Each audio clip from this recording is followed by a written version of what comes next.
हमें पता है कि प्रभु श्री राम विष्णु के अवतार और मर्यादा पुरुषोत्तम थे। उनके अवतार काल में उन्होंने अनेक राक्षसों का वध किया। श्री राम और उनके भाई लक्ष्मण ने शूर्पणखा नामक राक्षसी का वध किया। अब हम यह कथा सुनेंगे। वनवास के समय प्रभु श्री राम, लक्ष्मण और माता सीता पंचवटी नामक क्षेत्र पहुँचे। वहां पर अपने आश्रम में श्री रामचंद्र जी सीता के साथ सुखपूर्वक रहने लगे। एक दिन श्री राम जी और लक्ष्मण बातें कर रहे थे। उसी समय वहां पर रावण की बहन शूर्पणखा नामक राक्षसी आ पहुंची। राक्षसी श्री राम के तेजस्वी मुखमंडल, कमलनयन तथा नीलांबुज सदृश शरीर की कांति को चकित होकर देख रही थी। श्री राम का मुख सुंदर था, किंतु शूर्पणखा का मुख अत्यंत कुरूप था। श्री राम के नेत्र विशाल एवं मनोहर थे, किंतु शूर्पणखा की आंखें कुरूप तथा डरावनी थीं।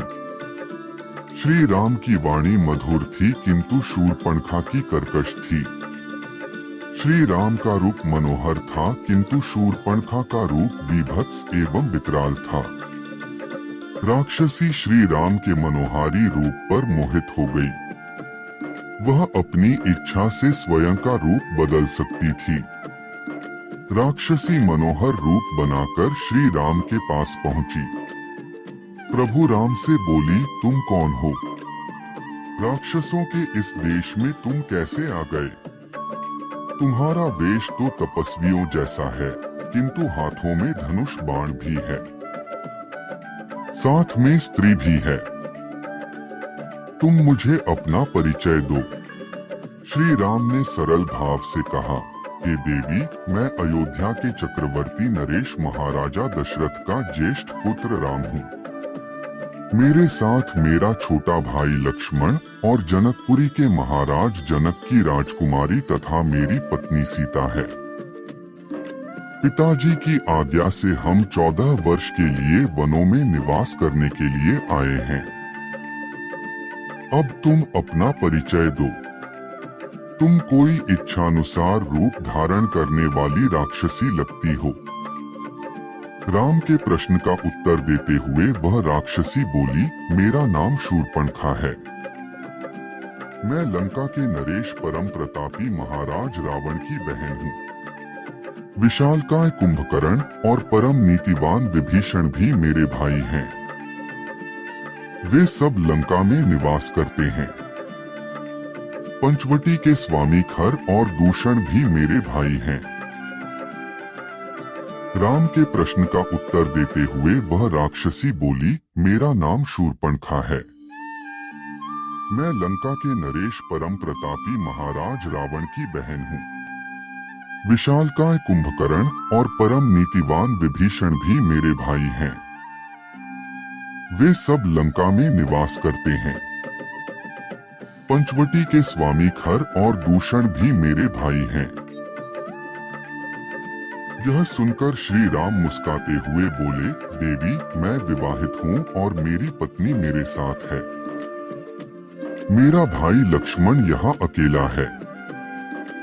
वह सुंदर, शीलवान एवं बल और पराक्रम से संपन्न है। तुम चाहो तो उसे सहमत करके उससे विवाह कर सकती हो। तदोपरांत शूर्पणखा ने लक्ष्मण के पास जाकर अपने मन की बात बताई। वह सुनकर लक्ष्मण ने बड़ी चतुरता से कहा, सुंदरी, मैं प्रभु श्री राम का एक दास हूँ। मुझसे विवाह करके तुम केवल दासी कहलाओगी। अच्छा यही है कि तुम श्री राम से ही विवाह करके उनकी छोटी भार्या बन जाओ।